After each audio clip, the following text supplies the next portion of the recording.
Bueno, yo primero, para que vean el texto en el original.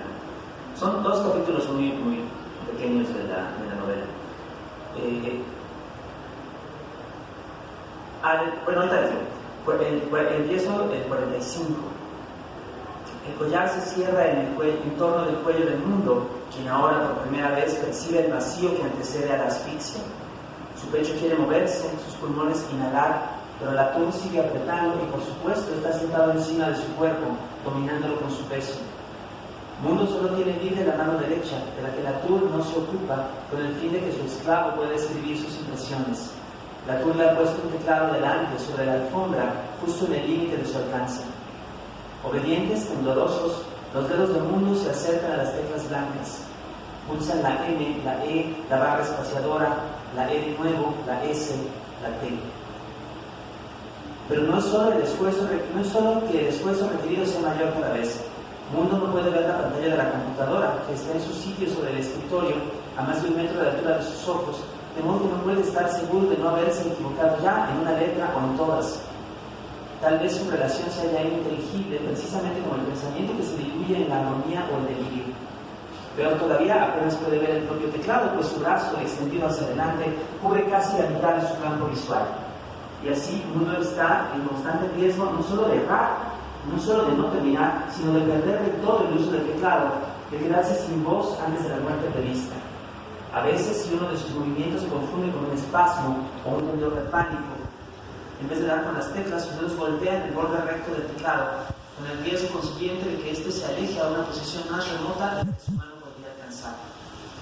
Boquea una vez, boquea 2 veces, mientras la atún se esmera en observar cuanto puede ver de su expresión crispada, de sus movimientos cada vez más violentos, con solo las pausas más breves para echar ojeadas al reloj. Este es ahora el 46.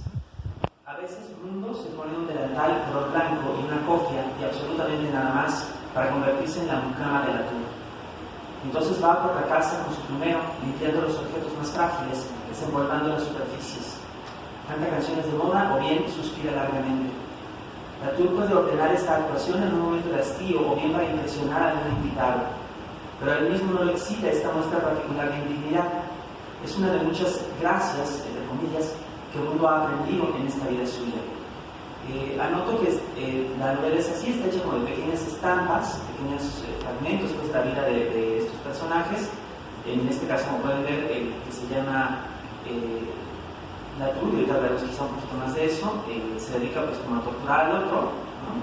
Pero también como a hacer de alguna manera que el otro satisfaga sus propias fantasías de sentirse dominado. La relación que tienen estos personajes, por supuesto, es una que se basa en lo que llamamos una parafilia, es decir, una atracción física o sexual que está fuera de lo que se considera lo promedio o lo normal, ¿no? Entonces, bueno, ahora... No sé si se han dado cuenta que no hay ninguna palabrota en esta sección. Esta es una lectura para todas las audiencias. Ellos dos me juzgan mal, mi libro es muy refinado, no sé. Así que todas estas palabras en estas 2 secciones están en inglés. También tengo que mencionar que es en la sección 46 donde viene el título en inglés.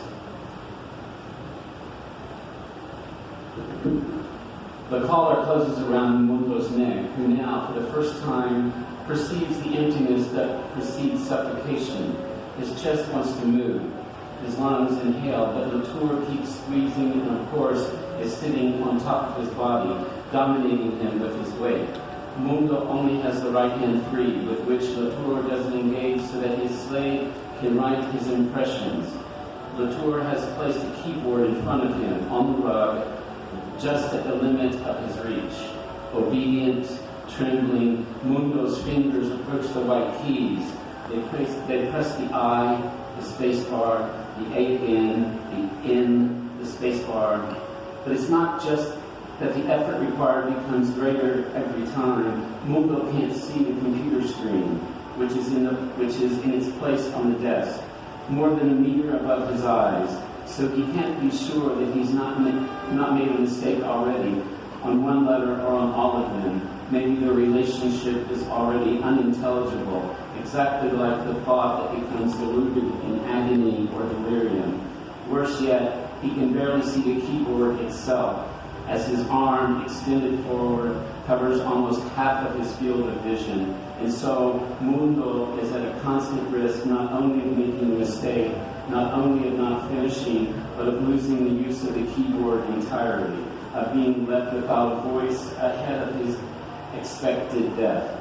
Sometimes, if one of his movements becomes confused with a spasm or a tremor of panic, instead of his fingers hitting the keys, they pound the edge of the keyboard with the ensuing risk that the latter will slip away to a position too remote for his hand to reach.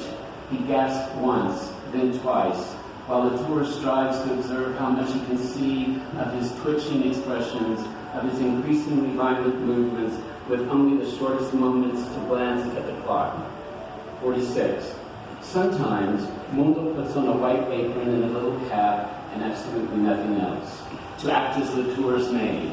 He then goes around the house, feather duster in hand, cleaning the most fragile objects and dusting the surfaces. He sings the latest hits or lets out long sighs. The tourist sometimes orders this performance during a moment of boredom or to impress a guest. But this particular show of humiliation doesn't excite him. It's one of the many charms that Mundo has learned in this life of his.